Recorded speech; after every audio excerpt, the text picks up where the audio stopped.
ناظرین، آپ دیکھ رہے ہیں فخر نیوز اور میں ہوں آپ کی میزبان آسما آصف۔ آئیے نظر ڈالتے ہیں آج کی اہم خبروں پر۔ ایران کے صدر آج اسلام آباد پہنچ رہے ہیں۔ اسلام آباد ایئرپورٹ پر security high alert, red zone, airport road diplomatic enclave کے اطراف ٹریفک پلان جاری۔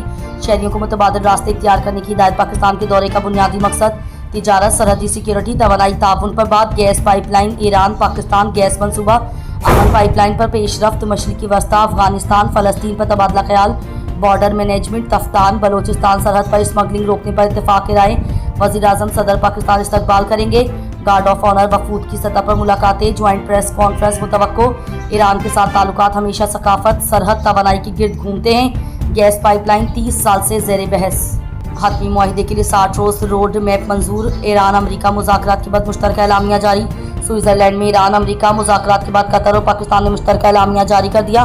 دفتر خارجہ کے مطابق اسلام آباد مفاہمتی یادداشت کے فریم ورک کے تحت مذاکرات کا پہلا دور مکمل ہو گیا۔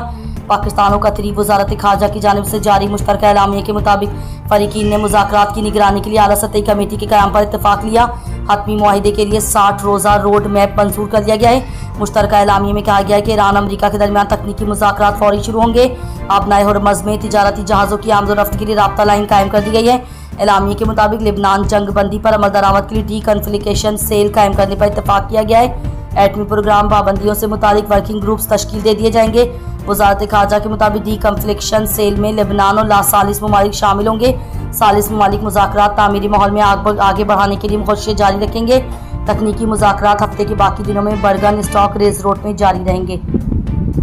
22 جون 2026 مثبت ابلاغ کا عالمی دن دنیا بھر میں منایا جا رہا ہے۔ آخر یہ دن کیوں منایا جاتا ہے؟ اس کا بنیادی مقصد نفرت انگیز تقریر، جعلی خبروں، سوشل میڈیا ٹرولنگ کے دور میں مثبت تعمیری ہمدردانہ گفتگو کو فروغ دینا اقوام متحدہ میڈیا اداروں کی مشترکہ مہم کا حصہ ہے۔ وزیر اعظم پاکستان کے مشیر برائے نجکاری امور محمد علی نے کہا ہے کہ Pakistan international air lines PIA کو رواں ماہ کے آخر تک مکمل طور پر اس کے نئی مالکان کے حوالے کر دیا جائے گا۔